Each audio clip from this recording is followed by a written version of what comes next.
Bueno, mientras los chicos van pasando a sus respectivas clases, nosotros vamos disponiendo nuestro corazón y nuestra mente para meditar en la palabra del Señor, que seguramente tiene enseñanza para nosotros, para nuestras vidas.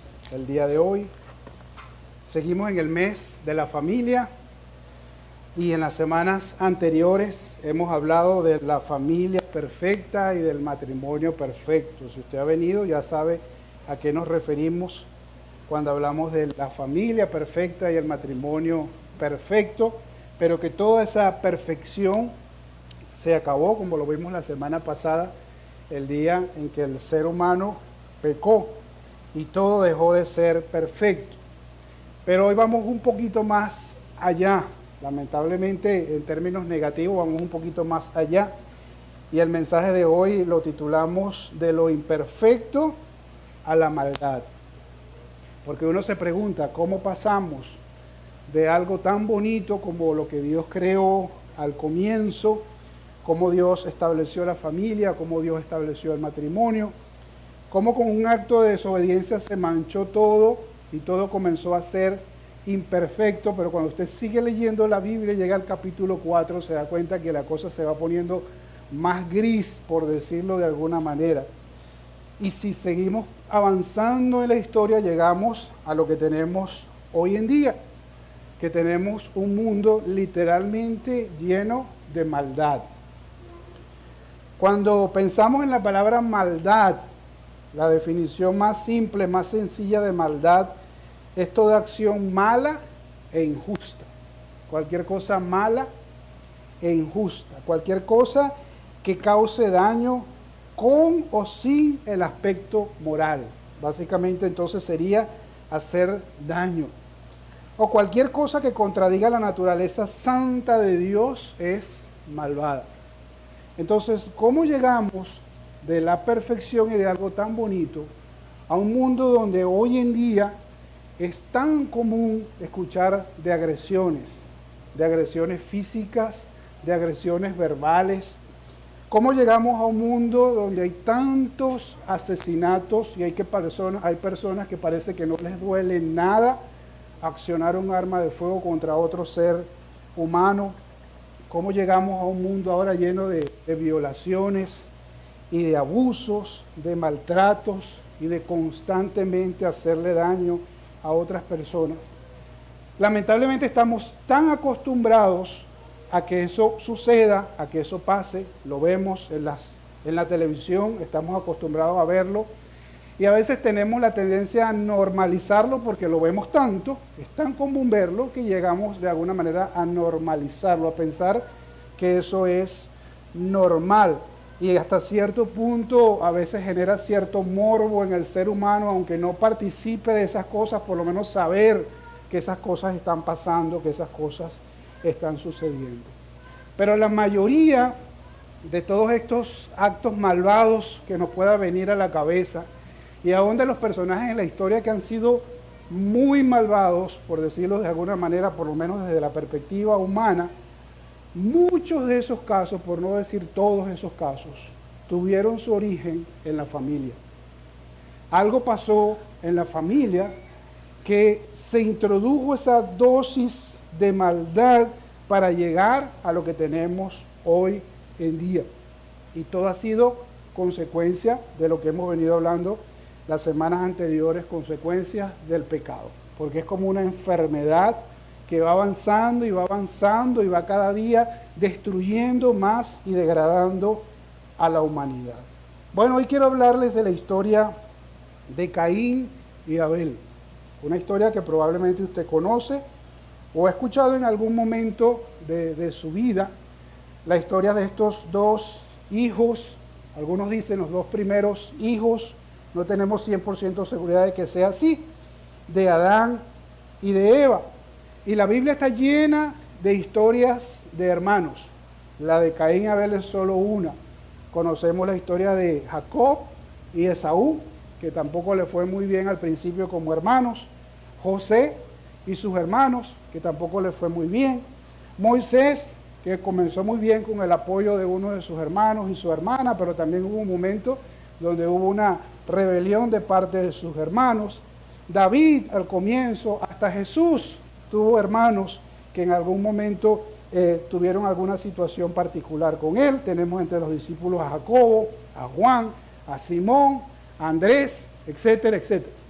Muchas historias de hermanos, buenas y malas. Pero esta historia en particular tiene el propósito, estoy seguro que está en la Escritura, para que entendamos el origen de lo malvado. ¿Cómo surgió lo malvado? Y lamentablemente comenzó en una historia de entre hermanos. ¿Y para qué vamos a estudiar eso? Lo vamos a estudiar para entender también cómo funciona el ser humano, pero también para entender que tenemos que tener cuidado de no dejarnos arrastrar por ciertas cosas en la vida que pueden producir en algún momento maldad, que pueden en algún momento desencadenar en daño al otro. Y por supuesto esto lo vamos a conectar con el tema de la familia, porque sucedió en el contexto de hermanos. Así que quiero compartir con ustedes 4 cosas que nos enseña esta historia. Son temas variados, porque es una historia interesante, le damos quizás más importancia a uno o a 2 aspectos, pero por lo menos hay 4 cosas que nos enseña esta historia. La primera de ellas es una historia que nos habla de las diferencias de las personas, especialmente de los hermanos. La Biblia dice que todos fuimos hechos a imagen y semejanza ¿de quién? De Dios. Pero hay una cosa particular en el ser humano, y es que no hay ningún otro ser humano idéntico a usted. No lo hay. Dios es tan maravilloso que nos hizo a cada uno de nosotros diferentes. Vengamos de donde vengamos, cada uno somos diferentes. No hay 2 Slit en el mundo, gracias a Dios. No hay 2 como usted ni como nadie, no lo hay. Y es interesante porque en el caso de los hermanos, aunque vengan del mismo vientre y de los mismos padres y de la misma crianza, no son iguales. Hace unos días mi esposa me compartió un video bien bonito de dos morochas o dos gemelas, obviamente, ¿no? Hijos de del mismo padre, de la misma madre, y estaban sentadas las 2 comiendo juntos, idénticas, físicamente idénticas. Y una estaba comiendo muy, por decirlo de alguna manera, muy decentemente, llevándose su comida a la boca, y la otra de al lado estaba toda despeinada, con la comida regada por toda la cara y por toda la mesa, y no quería comer. Y la leyenda del video decía eso: mismo vientre, misma madre, mismos padres, misma crianza, pero son diferentes. Porque somos así. En la familia eso sucede. Bueno, Génesis capítulo 4 nos recuerda eso. Dice el versículo 2 de esta historia que Abel se dedicó a pastorear ovejas, mientras que Caín se dedicó a trabajar la tierra. Tenían oficios diferentes, probablemente temperamentos diferentes. Y eso quizás no es el propósito principal de esta historia, pero que estamos hablando en el mes de la familia, no está de más recordar el tomar en cuenta que los seres humanos son diferentes. Y los que somos padres tenemos que recordar que nuestros hijos, así sean, que todos vengan de nosotros mismos, son diferentes. Y por lo tanto van a actuar diferente. Y eso implica que aunque tenemos que darle la misma crianza, muchas veces el trato va a tener que ser diferente. Y cuando digo diferente no es que a uno se le va a tratar mal y a otro se le va a tratar bien. A todos hay que tratarles bien. Pero el trato tiene que ser diferente porque son diferentes. Entonces, y ahí está lo difícil, los que son padres saben que es así. Pedirle sabiduría al Señor para tratar a todos sus hijos, que son diferentes, de buena manera, pero de la manera adecuada y de la manera apropiada, para que sigan creciendo y para que sigan siendo instruidos, especialmente en los caminos del Señor. Estamos hablando de personas, de seres humanos, que tenemos que aprender a relacionarnos. Y una cosa que me llama mucho la atención de esta historia de Caín y Abel, es que por lo menos al comienzo del capítulo 4 no escuchamos de Adán y Eva. No aparecen Adán y Eva en esta historia. Eso nos hace difícil saber qué edad tenían Caín y Abel. No sabemos si ya eran adultos, si eran unos muchachos. Hace quizás difícil entender el contexto y por eso digo que el texto, lo importante es que entendamos el para qué está el texto bíblico allí, qué es lo que nos quiere enseñar. Recuerden que la Biblia no es un libro de historia que nos va a revelar todos los detalles exactos, todos los detalles precisos. Pero lo importante aquí es tomar en cuenta que eran hermanos diferentes y que como padres tenemos que pedirle sabiduría para cómo cuidar de ellos. Pero seguimos avanzando en la historia y dicen los versículos 3 al 5, que tiempo después, dice, tiempo después.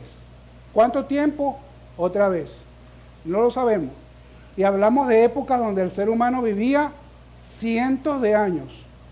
¿Me explico? Y eso es bueno que lo tengamos en cuenta para entender el texto, porque a veces surgen preguntas en relación a esta historia de Caín y Abel, y se nos olvida que son cosas que probablemente transcurrieron en muchos años. Dice que tiempo después, Caín presentó al Señor una ofrenda del fruto de la tierra, y Abel también presentó al Señor lo mejor de su rebaño, es decir, los primogénitos con su grasa.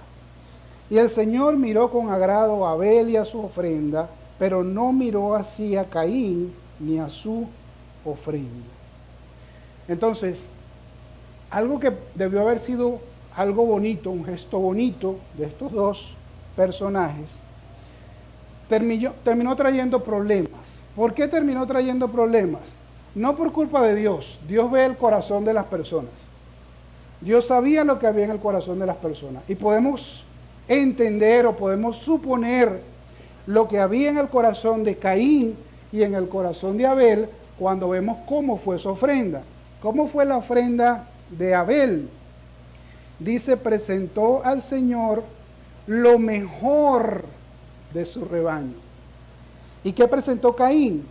Dice, Caín presentó al Señor una ofrenda del fruto de la tierra. ¿Ven la diferencia? Uno le dio al Señor lo mejor. El otro le dio una ofrenda. Y ahí vemos tal vez algo que para nosotros como humanos es difícil ver, pero el Señor sí lo ve. El Señor observa el corazón de la persona. Entonces, el asunto aquí es, no tanto porque algunos piensan y algunos quieren culpar a Dios de todo lo que pasó, pero la palabra en el idioma original literalmente dice que Dios consideró la ofrenda de Abel. Y no, la misma palabra significa considerar o significa mirar. Entonces simplemente fue algo diferente por la actitud diferente de ellos. Son cosas que pueden pasar en la vida, que a un padre le agrade más una cosa que otra. Y no quiere decir que ame más o que ame menos a otro, simplemente que en ese momento lo consideró así.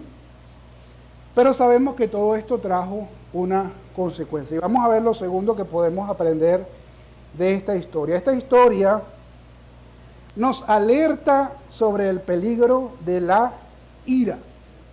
Y aparece un personaje nuevo en la historia, personaje de la ira. La ira es una emoción.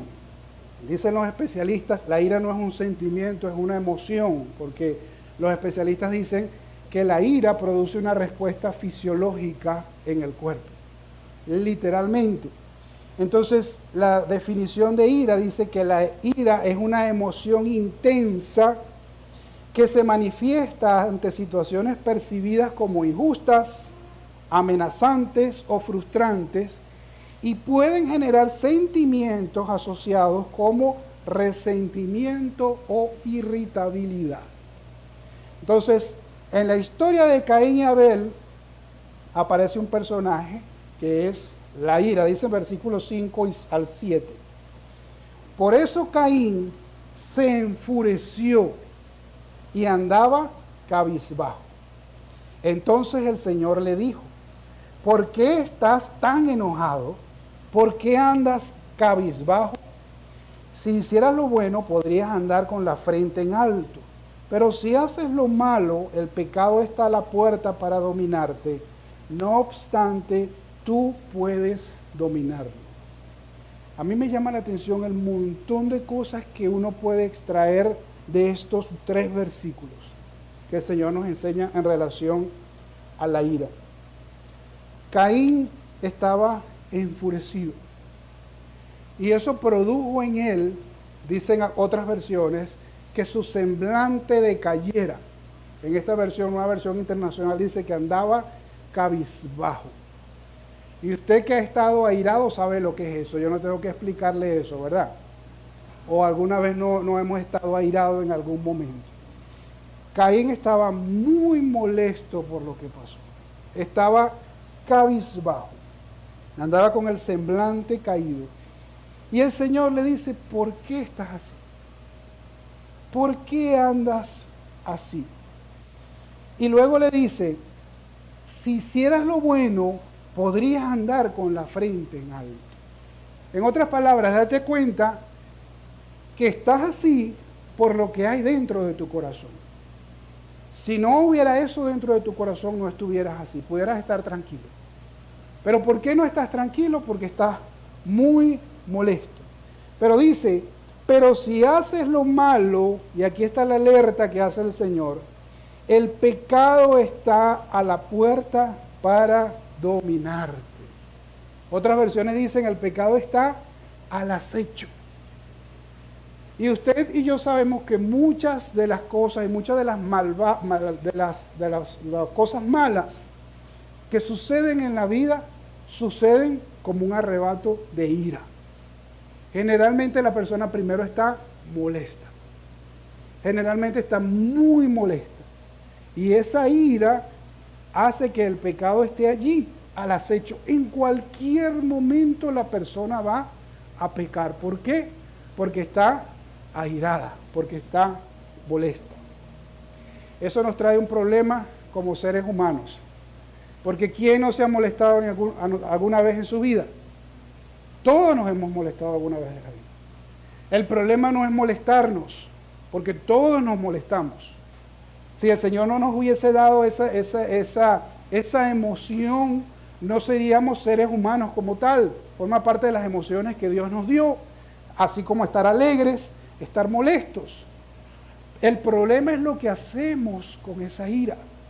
Porque si no lo tomamos en cuenta, si no tenemos cuidado, dice otra vez, el pecado está a la puerta. Cuidadito.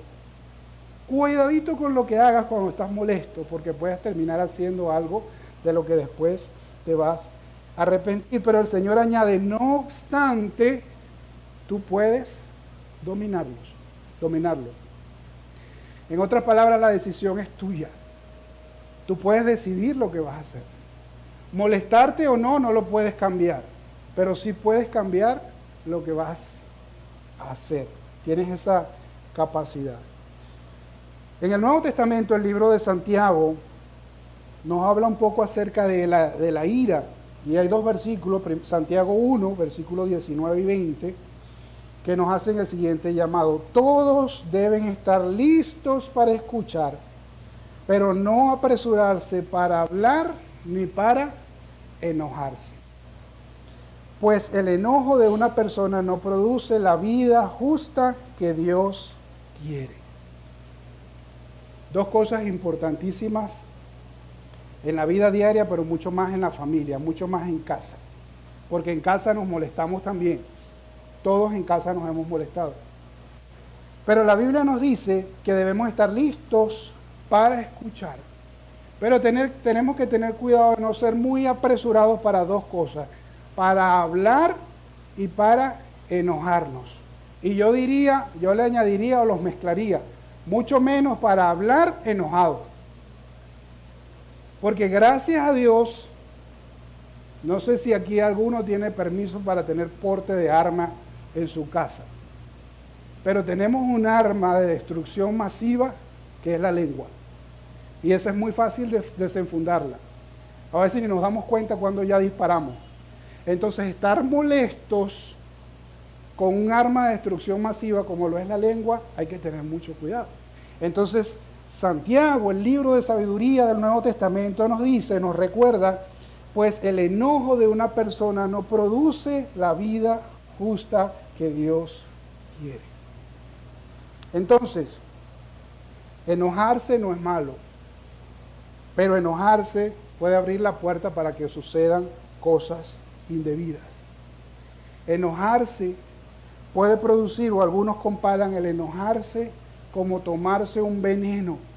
Usted cree que le está haciendo daño a otra persona, pero el que se está dañando es usted, especialmente si se mantiene en el enojo, como dice Efesios capítulo 4, versículos 26 y 27, hace más o menos la misma alerta. Si se enojen o si se enojan, no pequen. Es decir, no podemos evitar enojarnos, pero sí podemos evitar pecar. Si se enojan, no pequen, y además añade versículo 27, no permitan que el enojo les dure hasta la puesta del sol, ni den cabida al diablo. ¿Por qué? Porque enojarse es una respuesta, pero el pecar está en nuestras manos, lo que hagamos después. Y no debemos dejar que el enojo, que la ira, se prolongue. Porque cuando se prolonga, entonces empezamos a maquinar cosas que no deberíamos maquinar. Las hagamos o no, pero si ya pasan por nuestra mente, ya el Señor las está viendo también. Entonces empiezan las maquinaciones. Y cuando le damos lugar a esas maquinaciones, y especialmente cuando nos acostamos a dormir, que esas maquinaciones siguen allí trabajando, obrando en el subconsciente, entonces puede ser sumamente peligroso. Y por eso Pablo dice, no le den lugar al diablo. Porque el diablo sabe aprovecharse cuando alguien está molesto, cuando alguien está airado. En otras palabras, no te revuelques en la ira. Pero ¿qué hizo Caín? ¿Le hizo caso Caín al Señor? No le hizo el caso. No le hizo caso, ustedes saben la historia. El versículo 8 dice que Caín habló con su hermano Abel, y cuando estaban en el campo, Caín atacó a su hermano y lo asesinó. Lamentablemente sucedió lo que no debió haber sucedido. ¿Dónde están los padres aquí?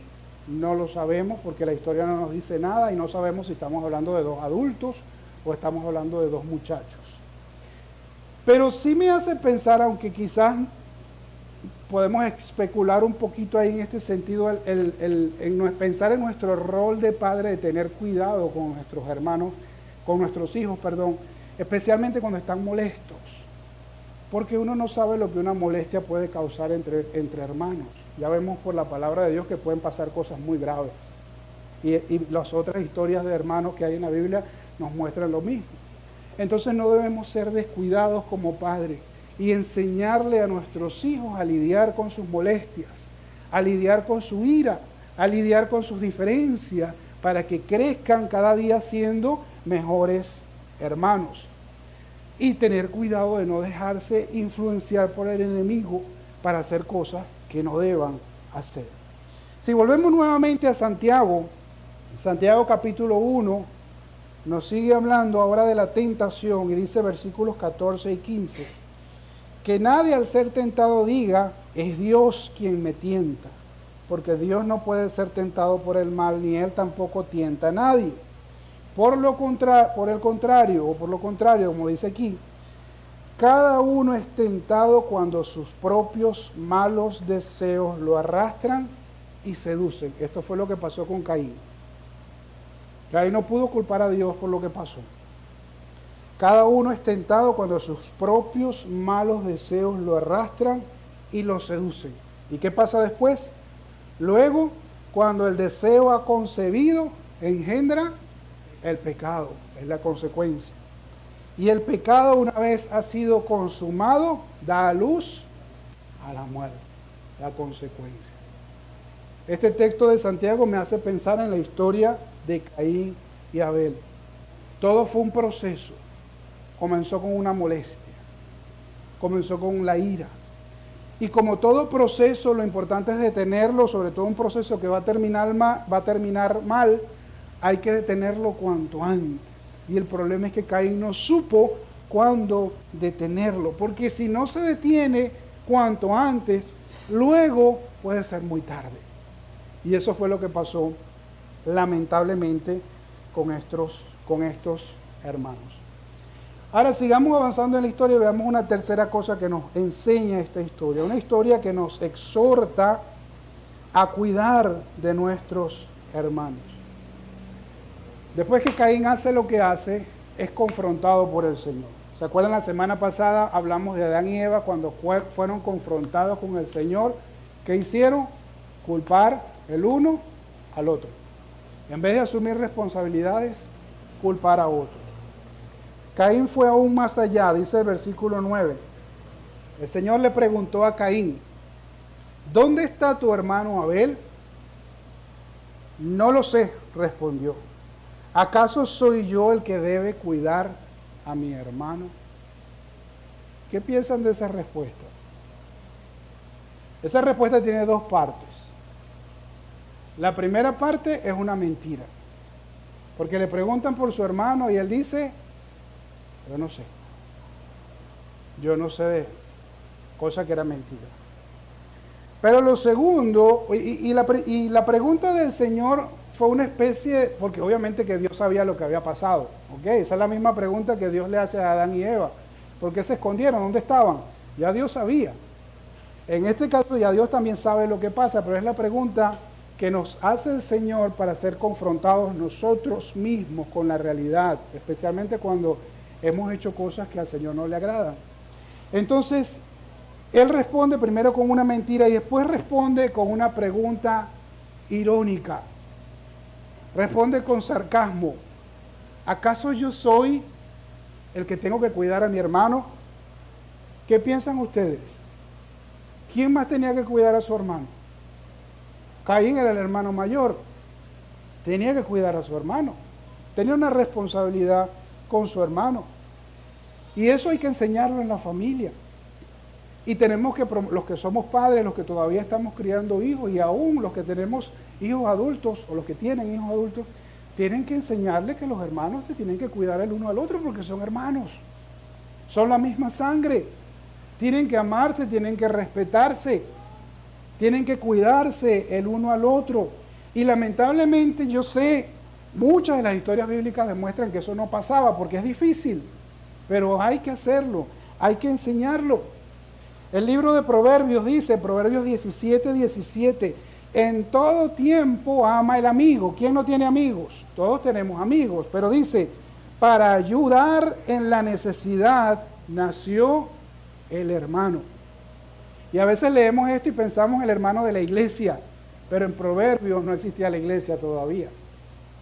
En el libro de los Proverbios no estamos hablando de iglesia.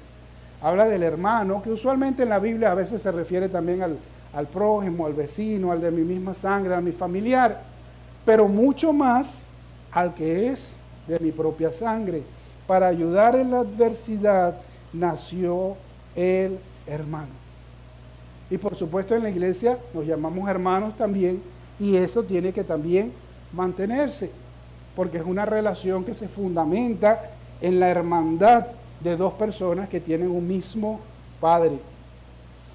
Lo mismo sucede con el Salmo 133:1, que lo leemos en muchas iglesias y usualmente lo asociamos a la hermandad en la iglesia. Pero recuerden que cuando David escribe los salmos no existía la iglesia.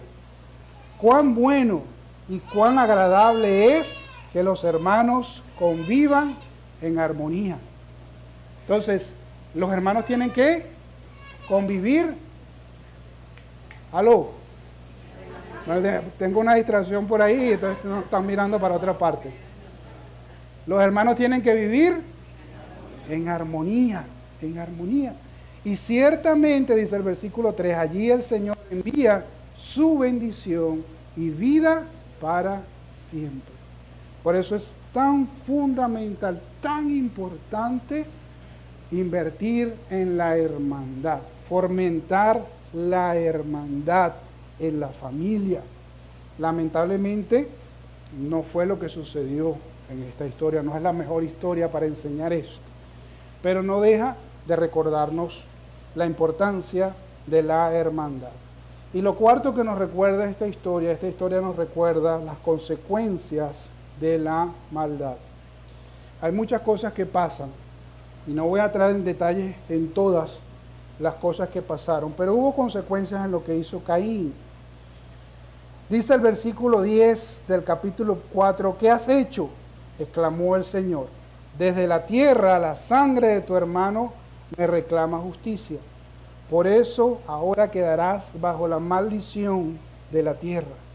Y cuando cultives la tierra, dice más adelante, no te dará sus frutos, y en el mundo serás fugitivo y errante, o serás fugitivo, errante. Y como lo vimos la semana pasada, las consecuencias no eran solamente para él, eran consecuencias que trascendían, que afectaban a los demás, que afectaban a su entorno, porque así es el pecado, como lo hemos mencionado, afecta a la familia, afecta al trabajo, afecta a las finanzas, y a veces decimos, no, es la situación, pero a veces tenemos que revisar y examinarnos porque puede haber cosas que estén afectando las cosas que me están sucediendo. Y yo tengo que ser honesto y sincero con el Señor para que el Señor me evalúe, para que el Señor me revise. Y casi una de las últimas cosas que se dice de Caín está en el versículo 16, dice que Caín, y quiero que noten esto que dice aquí el versículo 16, Caín se alejó de la presencia del Señor y se fue a vivir en la región llamada Nod, al este del Edén. Y esa frase para mí es crucial y esa frase para mí es triste, lamentable. Caín se alejó de la presencia del Señor. Es decir, las cosas no podían ir peor. Y lo que esperaba, o lo que se esperaba fue lo que sucedió. La maldad se siguió multiplicando. Porque acuérdense que estamos hablando de los comienzos de la humanidad, donde Dios les había dicho que se fructificaran, que se multiplicaran. Ellos estaban teniendo hijos e hijas, pero la consecuencia se iba extendiendo, la mancha del pecado se iba extendiendo, la maldad se iba multiplicando, surgieron nuevas familias, nuevas personas, nuevas ciudades, surgieron ciertamente, dicen algunos versículos allá al final del capítulo 4, nuevas habilidades y nuevas labores, pero también siguió la muerte, apareció la poligamia, la mentira y muchas otras cosas más que no estaban en el propósito original de Dios. Pero no quiero terminar con la mala noticia. Ciertamente de esta historia podemos aprender varias cosas y las quiero recapitular. Primero, que todos los seres humanos somos diferentes, ¿ok? Y por lo tanto, aunque tenemos que tratarnos siempre de una manera digna, respetuosa, a veces el trato tiene que ser diferente en la familia. Lo segundo, tenemos que tener cuidado con la ira, con el enojo, porque puede ser una puerta abierta para el pecado. Tercero, tenemos que tener cuidado con la relación entre hermanos. Sembrar e invertir en una buena relación entre los hermanos. Y cuarto, tenemos que pensar en las consecuencias de la maldad. Ahora, para que no nos vayamos cabizbajos como Caín hoy, vamos a ver la parte buena de esta historia. El último versículo del capítulo 4 dice que Dios le dio otro hijo a Adán y Eva, que se llamó Set. Y dice el versículo 26, también Set tuvo un hijo a quien llamó Enos. Y desde entonces se comenzó a invocar el nombre del Señor. Y ahí otra vez, como lo dijimos ayer, como dijimos el domingo pasado, surge una luz de esperanza en medio de tanta maldad. Porque ese capítulo termina que a pesar de todo lo malo que estaba pasando, a pesar de la maldad que se estaba multiplicando, Dios les concedió, que es lo que significa la palabra Set, Dios les concedió un hijo a Adán y a Eva.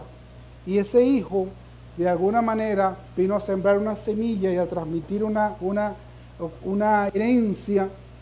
Y dice el versículo 26 que a partir de allí se comenzó a invocar el nombre del Señor.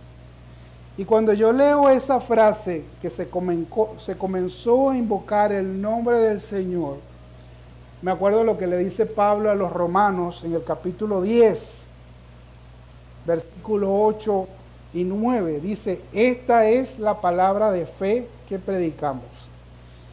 Que si confiesas con tu boca que Jesús es el Señor y crees en tu corazón que Dios lo levantó de entre los muertos, serás salvo. Y el versículo 13 dice, porque todo el que invoque el nombre del Señor será salvo. Usted dice, ¿qué tiene que ver esto con la historia de Caín y Abel? Bueno, al final, el ser humano empezó a invocar el nombre del Señor.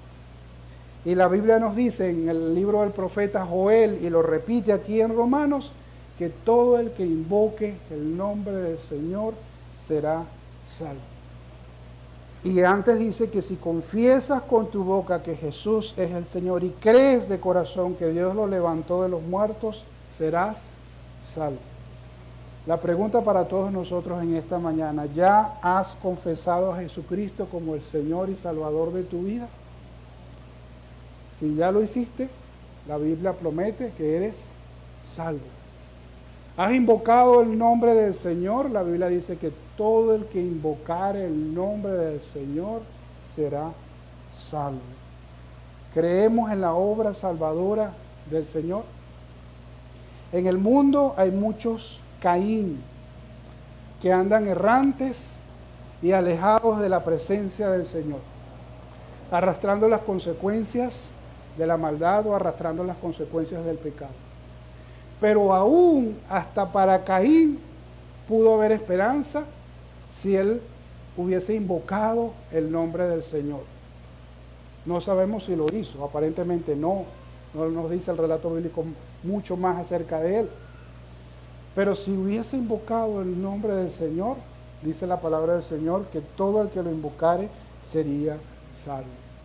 Entonces, si no lo has hecho, si estás viviendo una vida errante y alejado de la presencia del Señor, lo que tienes que hacer hoy es invocar el nombre del Señor. Confesar con tu boca que Jesús es el Señor y que Dios lo levantó de los muertos y vas a recibir el regalo de la salvación. Amén. Voy a invitarles a inclinar nuestros rostros allí donde estamos. Señor, te damos gracias por esta palabra. Gracias por esta enseñanza que nos das, esta reflexión para pensar en nuestra vida, en nuestras relaciones con nuestros hermanos, en nosotros como padres, en la crianza de nuestros hijos, en nuestro trato con los demás. Pero gracias, Señor, porque nos recuerda también que siempre estás tú allí, Señor, al alcance de nuestra mano cuando te invocamos, cuando te llamemos, Señor. Gracias porque podemos buscarte. Podemos buscar tu rostro de corazón y tú prometes, Señor, darnos salvación y vida eterna, Señor. Si hay alguien en este día que por primera vez está invocando tu nombre, Señor, te está llamando, está confesándote como su Señor y Salvador, queremos pedirte, Señor, que tú escuches su oración, que le llenes de tu Espíritu Santo, le des el gozo de la salvación. Y que juntos sigamos viviendo esta vida, Señor, que tú has puesto para cada uno de nosotros, cerca de tu presencia, Señor, y no alejados de tu presencia. Nos ponemos en tus manos, Señor, y oramos en el nombre de Cristo Jesús. Amén. Dios me les bendiga.